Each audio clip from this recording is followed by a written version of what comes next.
Bonjour à tous et à tous, c'est Victorin, bienvenue sur ma chaîne YouTube une fois de plus. Aujourd'hui nous allons parler de comment télécharger et installer le logiciel IPinfo 7.2. Pour cela, ce que nous ferons, c'est que nous allons ouvrir notre navigateur. Le mien par exemple, j'ouvre Google Chrome et une fois sur Google Chrome, je vais ouvrir le moteur de recherche Google. Sur le moteur de recherche Google, je vais écrire IPinfo télécharger IPinfo. Et cela va nous proposer une série de plusieurs propositions. Nous allons regarder la première proposition, celle qui est domiciliée sur le site du CDC, dans www.cdc.gov. Nous allons cliquer dessus. Une fois que nous aurons cliqué dessus, nous avons là deux versions.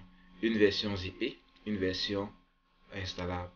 Dans la version zippée, c'est pour ceux par exemple qui ne veulent pas l'installer dans la machine ou qui veulent l'utiliser même dans une clé USB, peu importe l'endroit où il se trouve sans avoir besoin d'installer dans la machine de quelqu'un d'autre, ils peuvent télécharger cette version zippée. C'est-à-dire par exemple si on décide d'aller peut-être en voyage et que on demande à la machine de quelqu'un pour pouvoir faire une analyse, cette version zippée pourra nous être utile pour analyser les données sans avoir besoin d'installer dans la machine de l'utilisateur. Et puis la version installable, nous pouvons juste la télécharger. Cette version 7.2 d'IPinfo a été mise à jour la dernière fois le 27 avril 2020 et requiert au minimum Windows 7 ou toute version ultérieure avec un Microsoft Net 4.6. Bon, déjà ce que nous allons faire, c'est que nous allons cliquer sur notre installateur qui va télécharger un exécutable. Cet exécutable, c'est que nous allons ouvrir.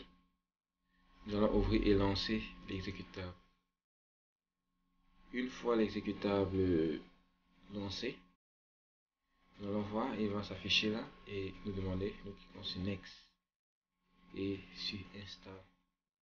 Oui. Après avoir cliqué sur Install, nous allons, c'est fini tout simplement. Le logiciel est déjà installé dans notre machine. Nous allons donc aller sur le bureau pour vérifier et nous avons là Launch IPinfo. On va cliquer sur Launch, l'icône. Nous nous retrouvons là avec IPinfo. Chez certaines personnes, le logiciel va s'installer en anglais. Ce qu'ils auront à faire, c'est aller sur cet onglet en noir, cliquer dessus, aller dans Options. Et dans Options, ils vont trouver la General Language. Cliquez sur Language. Et là, ils ont la possibilité d'avoir, puisque normalement, IPinfo vient par défaut en anglais. Et ils pourront choisir la langue de leur choix. Donc, ça veut dire, par exemple, si c'est l'espagnol, bon, pendant le français, ils viennent là et ils appliquent. Et quand ils ont appliqué, ils mettent OK. Puis, ils vont redémarrer le logiciel et le logiciel apparaîtra en langue française. Maintenant, pour ceux qui ont vu, nous avons là une fenêtre ouverte. Et puis, IPinfo nous permettra ici de créer des questionnaires, de saisir les données, de créer des cartes, de calculer les tailles d'échantillons et d'analyser les données. Pour analyser les données, nous avons plusieurs. Nous avons une forme classique et une forme de tableau de bord visuel qui est la plus récente. Et il se trouve que c'est IPinfo 7 parce que IPinfo 3 c'est l'analyse classique ici. Bon, déjà, ce n'est pas l'objet de notre vidéo.